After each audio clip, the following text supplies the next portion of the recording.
Welcome to this week's The Next Chapter. I'm Amazon best-selling author Fred Hughes, and I can't tell you how excited I am about today's show. Two old friends, North Texas authors, will be joining us later, Jim Curtis and Ian McMurtrie. Both accomplished authors, both associated with Raconteur Press, and we're going to talk about short stories. We're going to talk about short stories a lot today because Raconteur Press is like one of the industry leaders, at least in science fiction, fantasy, in producing anthologies.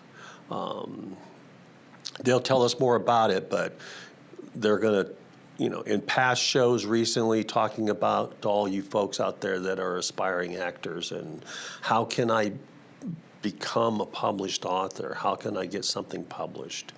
And we've talked about short stories. Well, my two guests today are experts in it. And not only in the writing of the short story, but how to get a short story submitted for an anthology. So they're going to discuss that.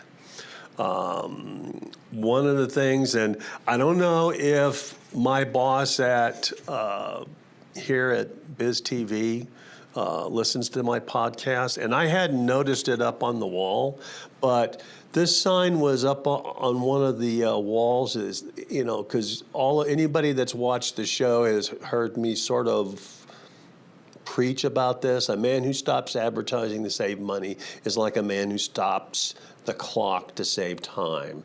And a lot of you aspiring authors out there, I hear comment. I don't want to use the word complain. I hear comment that I can't afford to advertise because my book doesn't make enough money. And my answer to that comment is always, how can your book make more money? The only way to do that is to sell more copies of your book. How do you sell more copies of your book if you're not advertising? Word of mouth between your friends only goes so far. If you have 100 followers on Facebook and all 100 of them buy your book, then for the first 2 weeks that it's out, you're probably going to make pretty good money. And then after that, you're not going to sell anything. The goal to sell more books, you have to let more people know about your book. People who aren't inside your friend circle, people who aren't following you on Facebook, people who don't subscribe to a newsletter. If you are actually far enough advanced as an author to have a newsletter, you have to advertise. And enough said on that subject. I've already preached on it, but I wanted to share that sign that, it's almost what comes first, the chicken or the egg, advertising or book sales. Anyway, next up, talking about people ask what I have coming up professionally. We've talked about, my 8th book, which came out a little over a month ago. My 9th book comes out my 9th book in the Prince Britannia series comes out in July. My 3rd book in the first Solar War series, sometimes referred to as the Cripple Squadron, comes out on the 1st of June. So I have quite author-wise, there's quite a few things going on. Late June, I will be a guest and participating at LibertyCon. It's a convention in Chattanooga, Tennessee. It's primarily science fiction. There's some fantasy. There are a lot of authors that are going to be there. Now, this is LibertyCon 36, June 21st to the 23rd. As you can see there at the bottom of the title page, it's sold out. This is a very small convention. It's more of a networking convention for authors, publishers, editors, people inside the business. They like keeping it small, so they keep it as a sort of a family group setting, and it's really a networking event, although people who are super fans of science fiction, particularly military science fiction, manage to acquire tickets to attend. It's almost considered the home convention for Chris Kennedy Publishing. Chris Kennedy will be there, and there will be a Chris Kennedy The Year Ahead event. I'll be speaking at that event since I'm a Chris Kennedy author. Baen Books and their chief, head publisher, their chief publisher, Tony Weisskopf, are always there, and there will be what they refer to as the Baen Traveling Roadshow, where they talk about the year ahead for Baen Books. But it's going to be a fun time. I'll be there all 3 days. If I can get Stephanie to put my schedule up there again, it'll show that on the opening day, I actually will be selling books on Author's Alley. And then you can see the rest of it. There's the opening ceremonies, then Chris Kennedy The Year Ahead, submariners in space exploration, which I was part of. Last year, that was the first panel I ever was on as a professional, which is exciting. And then basically talking about same old, military science fiction and technology. And do you wave hands? Do you not wave hands? One of the things I always do in all of my books is that everything is as true as I can write it. There's no all of a sudden we're losing the battle and, oh shit, we got this super weapon that we forgot all about. No, that's not the way things work in real life. You win or you lose with what you brought to the dance.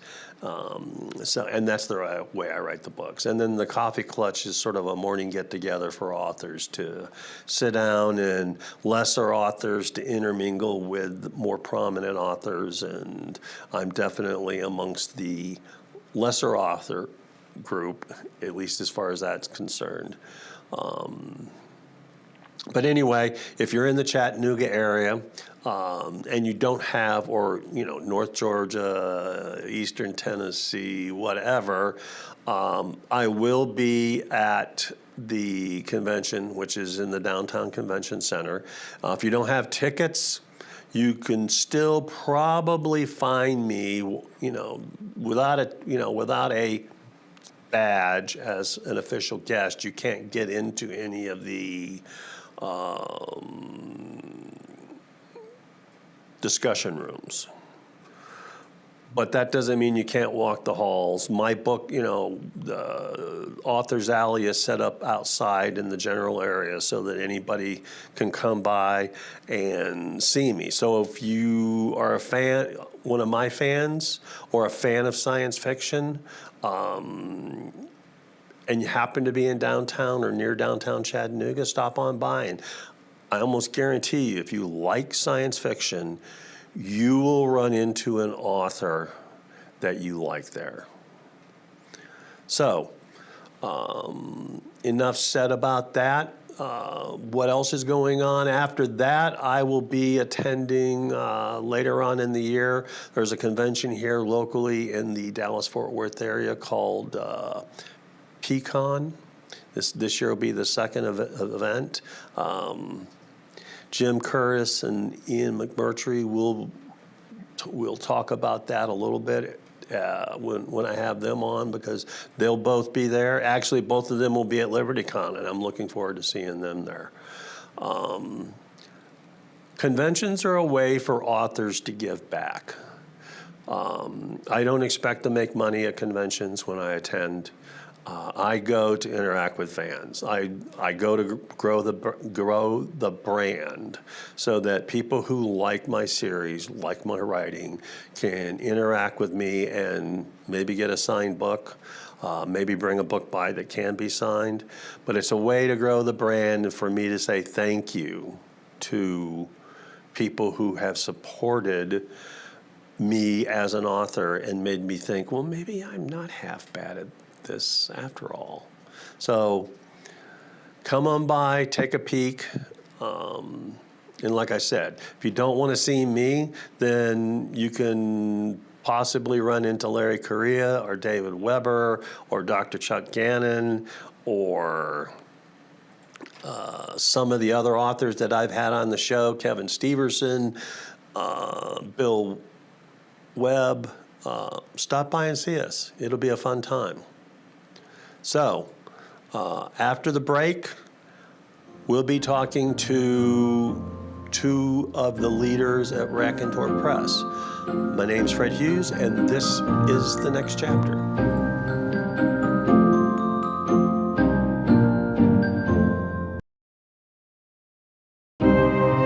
Welcome back. As promised, I'm pleased to welcome two local North Texas authors and friends, Ian McMurtrie and Jim Curtis, who basically Raconteur Press. Jim's written, both of them are written for various publications, but now they're sort of with Raconteur Press. Welcome to the show, guys.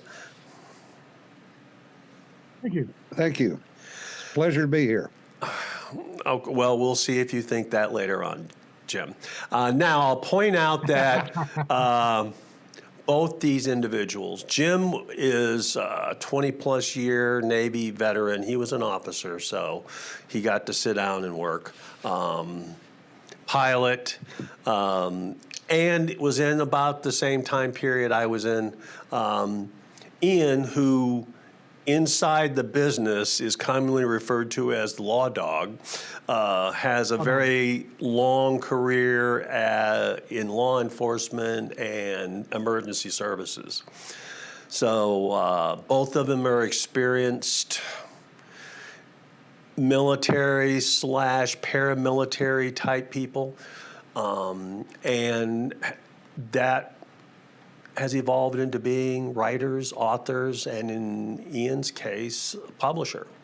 So I'll let you both tell us, I'll just let you guys tell us about how you got started and your past career, and then we'll sort of start talking short stories and Raconteur Press. Okay. I guess I'll kick it off. You were almost correct, Fred. I am a retired 20-year plus Navy veteran. However, I'm actually a Mustang officer. So I spent basically 11 years enlisted, 11 years commissioned, 11 years in the Atlantic, 11 years in the Pacific, mostly chasing submarines with a P-3. I started writing my blog 17 years ago. So that's where I got a start. And then I actually started writing fiction, or I should say transitioning to fiction, and put out my first book in 2014. So I've been writing as an author for about 10 years. And still trying to make things work. Well, mostly indie, 13 novels out. I think you're doing pretty well, Jim. But I've been about 16 anthologies. And predominantly all over the place for you, Jim, as far as what you write in. Yep. All right, I'm sorry. Go ahead, Ian. Ian McMurtrie, Law Dog. I started blogging. Good Lord, I don't know when I started blogging. I started blogging a long time ago, about the same time he started. And on the blog, I was telling stories about when I grew up in Africa and various stuff that happened when I was a cop, deputy sheriff. And I spent a decade or more writing these little stories out. And I got a whole bunch of folks got together and prodded me to actually publish collections of these stories, and I did. And surprisingly well received. The first book I published was #1 in the broad humor category on all of Amazon. Not for very long, you understand, but it was #1. Hey, that's still humor. An accomplishment. And number 82 on, it was in the top 100 of all books sold for quite a while. Things went along. 2020 came along, and I decided that, hey, let's try this publishing thing. When I say I decided, a whole bunch of people shoved me and said we're gonna do a publishing company, and now I have Raconteur Press. Yeah. So we started offline before we got going. We started talking about short stories and Raconteur Press, and basically sort of what your vision for Raconteur Press is. So let's start talking about that. Now, we may have to stop for the break, but that was an extraordinarily interesting conversation, and I want to share it with the audience. So for those of you who don't know, Raconteur Press specializes in anthologies. They do other stuff, but anthologies inside the industry is what they're known for, and they have a goal this year of publishing 24 anthologies in the year 2024. So, having, I've led you guys to the water trough. Now you guys have to talk about it. I would like to.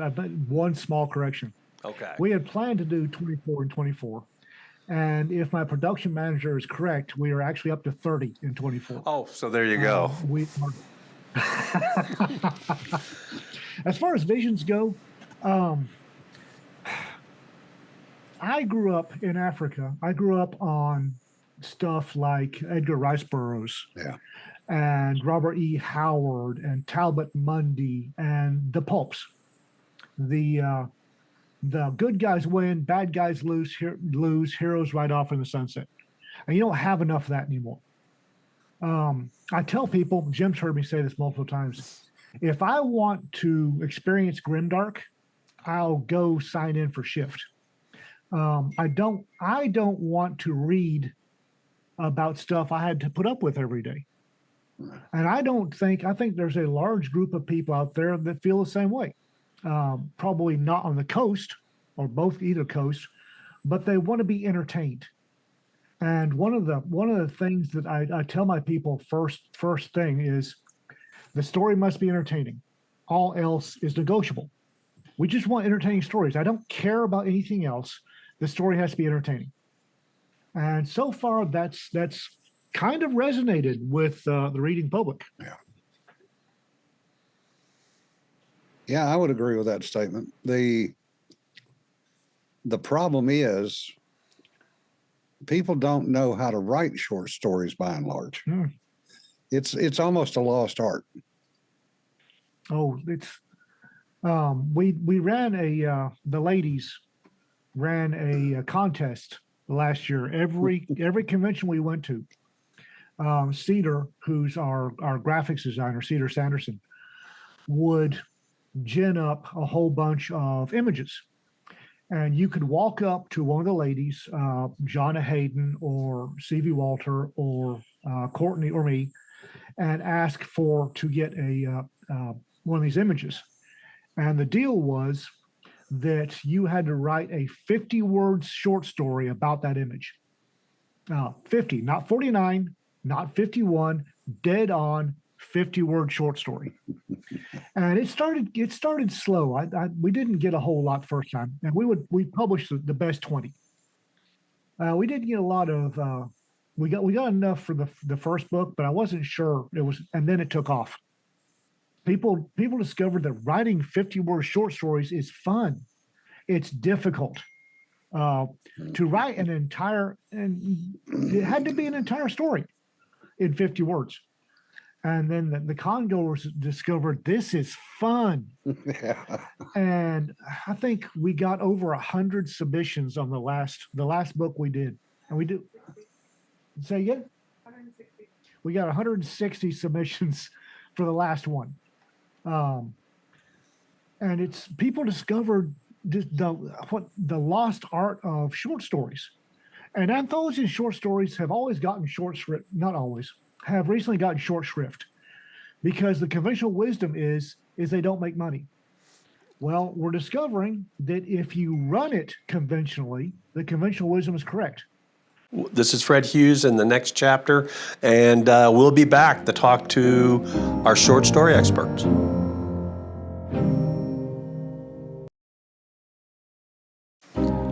Welcome back. I'm Fred Hughes. This is the next chapter, and we're talking with Ian McMurtrie and Jim Curtis about short stories, and we were just discussing the lost art of writing the short story and some of the misconceptions as to, well, I guess it's sort of why people there isn't more interest in writing short stories. So go ahead and pick up where I cut you off there, Ian, talking about how there's a perception of no money in short stories or anthologies. There is, and I'm still fighting that perception. The way traditional publishing does anthologies is as a loss leader. They don't put a lot of marketing into it. They don't put a lot of effort into it. It's basically they're expecting to lose money. Well, Jim was doing anthologies, was putting together anthologies before I was. We didn't go into it expecting to lose money. No. We, and actually a lot of this revolves around conventions and our get-togethers. First one I did was, I was asked to write a short story for an anthology from a traditional publisher that never went anywhere.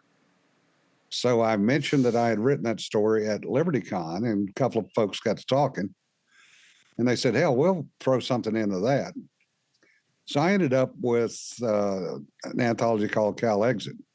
It wasn't great, but everybody made money because the first thing I did was I didn't hide how many we sold, and I split everything up equally between the folks that participated. Then we did a couple called Tales Around the Supper Table, based on stories from literally our Saturday suppers over at my house. Number of authors in those, and they did fairly well, and everybody made money. Didn't make a lot, but they made money. And then there was one, which, matter of fact, you had on the screen right there, Spot Reps. Came out of a conference in the hall at LTUE with Peter Nealon, Larry Correa, and myself, trying to educate another writer about intelligence and the border and cartels. And Peter had just was in the fourth book in a series called Maelstrom Rising. Excellent books, by the way. And I jokingly said to him, we ought to do an anthology in your world. And within 24 hours, we had 10 stories, with 9 of the 10 stories being from combat veterans. The only one that wasn't was Larry Correa, which was kind of funny. But what Peter did was he sent out, I would not call a story Bible per se, but a list of background elements from his writings for people to use. And we ended up we made some decent money off of that. I drug Ian into that one. He didn't even know about it till I got back. Got a phone call from me. I got a follow say, hey, you're in an anthology. I went, what? It was a good running experience. Yeah.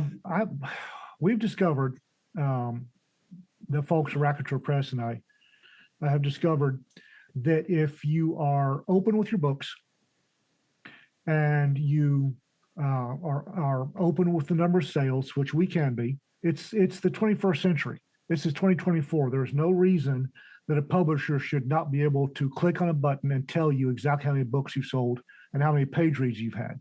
If I can do it, they can do it. So if you're open and you share the profits equally, you will make money. I've got authors that are effusive over the fact that MCA Hogarth has made more money writing shorts from us than she did in writing a lot of magazine articles in the 90s. My philosophy is if we build a good solid base, if we have the trust of our authors, the trust of our readers, we build a good solid base, we won't make money up front. Not a lot. I'm not going to be wearing silk suits the first couple of years. But the long tail's where the money is. I was talking to John Hayden, who's our production manager, earlier, and the very first book we put out, Ghosts of Malta, tiny little press, nobody knew. We're still selling that book. Space Cowboys 5 came out was our latest release. And the long tail is all the books that people that buy that one, they go back and buy our backlist. That's the long tail. We've got people buying the first book we ever put out.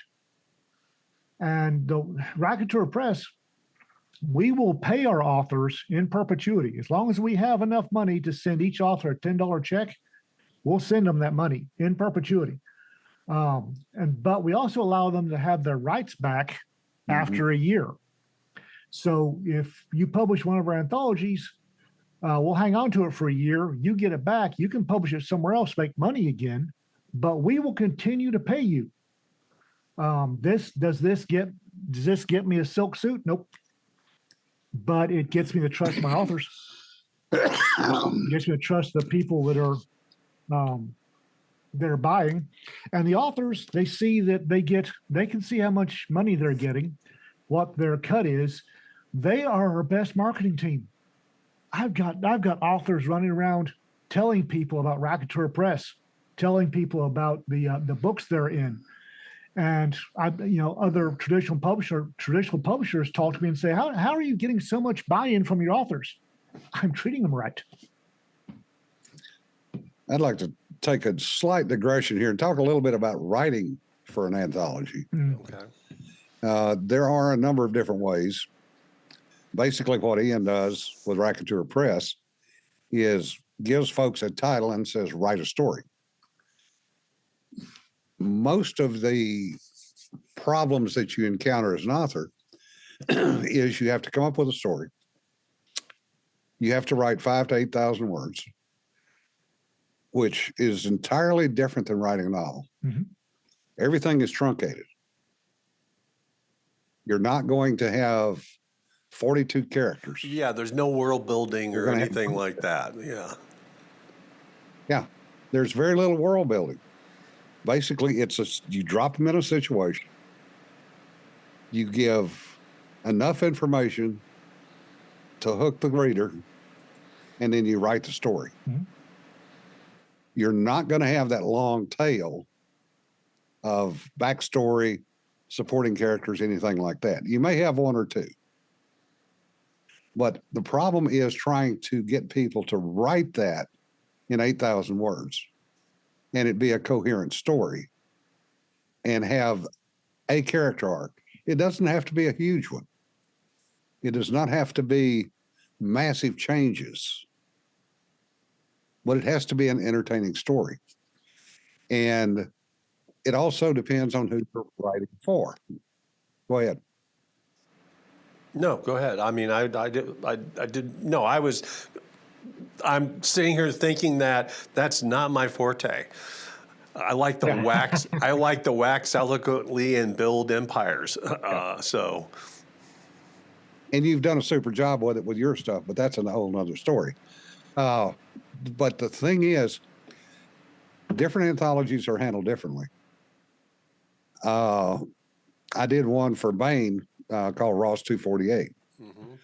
The Bible for that was almost 60 pages. Mm-hmm. And authors were told to pick a specific portion of that to write. So it became a very compressed, if you will, selection.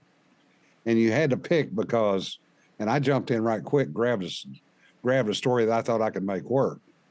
Some other folks weren't real happy with what they got. Now, was that Bain pushing that Bible and staying within the guidelines, or was that the editor running it, or was that you, Jim? That was the editors running it. Okay. They wanted a very specific world. Mm-hmm. This was pure science fiction, hard science fiction. So it was very structured in the way they wanted to do it. Okay. I've had others that I wrote for. I did one for Kevin James Anderson under called Unmasked. That there were over 500 stories submitted for that one. The only requirement was that it had to be a character being unmasked in one form or another. So again, you have to look at what you're trying to write for. The L. Ron Hubbard, Writers of the Future. That's another one for short stories. Vane does the short stories. Mm-hmm. You know, you can use those to learn how to do it. Or there are plenty of short stories out there, folks. It's just you have to learn how to write them. And the other thing that I would say is never be afraid to take criticism. No. When we come back from the break, Jim and Ian both are going to tell us about writing short stories and what their secrets are. This is Fred Hughes in the next chapter.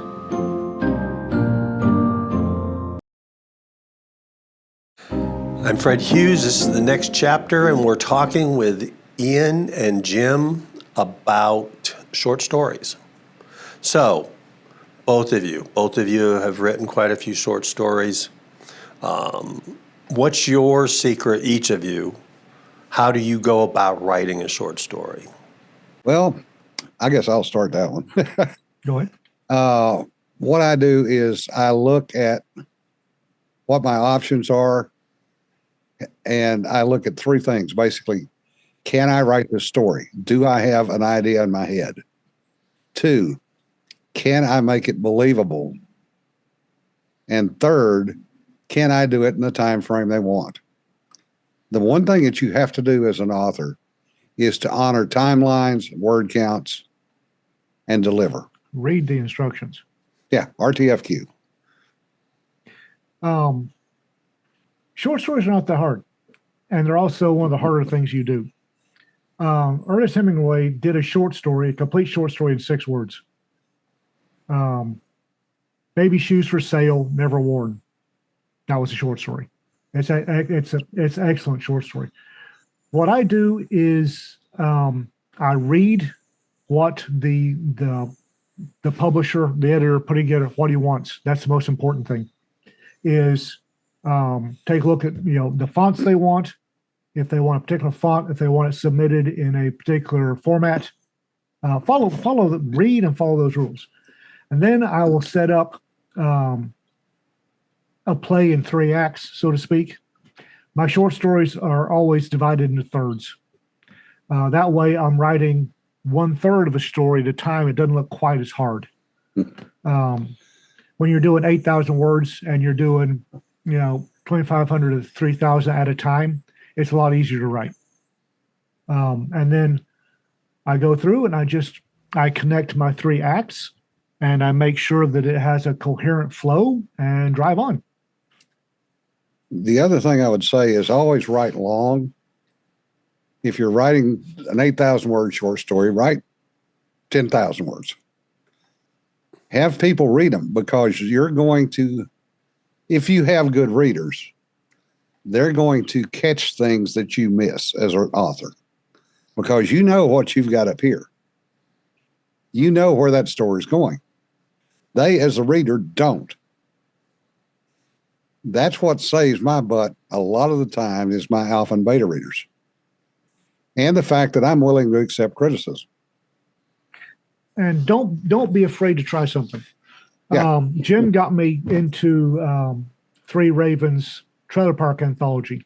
I didn't realize I was in it until he told me I had to write something. I threw something together, and they had, I think it was a minimum 5,000 or 6,000. Yeah. It was like 6,000 to 10,000 words. And I threw something together. It was 3,000 words. And I'd mostly get Jim off my back. And I sent it to Hillbilly, and he loved it. I honestly, I sent him this 3,000 words, less than half of what he expected as the minimum. But he liked it enough that went in anyway. Don't be afraid. Don't be afraid if you go a little over or a little under. Don't be afraid to send it in. If it's good enough, they'll come back and say, okay, we love it. Can you trim some of the fat? Or we love it. Can you add a little? Or maybe it's, we love it. Here's a contract. Don't worry about it. Don't That's be afraid always to a good try. thing. Yeah. Somebody said, don't be afraid to suck. Oh, yeah. I mean, Don't. we talked earlier offline about all these great authors, Heinlein, Asimov, Clark, and how they made a living writing short stories. They didn't make squat on the novels they wrote. They bought the groceries and paid the rent writing short stories for various anthologies and magazines. Astounding, amazing stories. Yes. Yep. Same thing in the Westerns with L'Amour. Oh yeah, I mean, Yeah. they still did their passion of writing their novels, but they understood that I'm an author, I can put words down and make money because Life magazine wants me to do a story. So Well, not only that, but the shorts hones your craft. yeah, it does help you focus on character and storyline because you have to get, And just journal the craft of writing. So Yeah.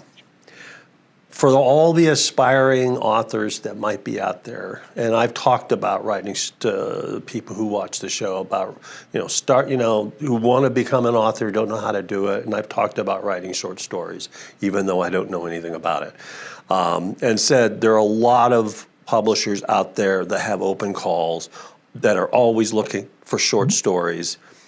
How would someone do that for Raconteur? I mean, how do they know what you're looking for right now? Easy. We have a Substack, raconteurpress.substack.com. On that Substack, we have an open calls across the top bar. It's calls for submissions. You click on that and scroll down, and it will have everything we've got opening up. We are a little odd. We have firm deadlines because we're doing 2-week turnarounds. Mm-hmm. We are publishing an anthology every 2 weeks. So if you, for instance, let's look at Alien Family Values. It's already opened on the 3rd of March. It will close on the 3rd of May. Contracts will go out on the 18th of May and we'll publish in June. Because we are doing such a fast turnaround, those are hard and fast dates. You look at it, what is written there, that is the guideline. Remembering that the story has to be entertaining, all else is negotiable. So just read the guideline, put something together that's 5,000 to 8,000 words, more or less, and then we've got the submission email is at the top. Submit it to us in a docx format, and we'll take a look at it. It's easy. There are any number of folks on the Raconteur Press Facebook page or the North Texas Troublemaker Facebook page that will tell you how we do things, how we expect things done, and we're quite easy. We are not a hard and fast. Again, it must be entertaining. All else is negotiable, other than deadlines. Like I said, with a 2-week turnaround, we've got hard and fast deadlines. However, if you miss a deadline for one, say you miss Moggy Noir is coming up. If you miss a deadline for Moggy Noir, we get enough good submissions, we'll open a Moggy 2, maybe a Moggy 3. I want to thank Jim and Ian for being with us this week and talking about short stories. You heard them. Be entertaining, meet their deadlines, and they'll publish it. That wraps it up for this week's show. I'm Fred Hughes, and this is The Next Chapter.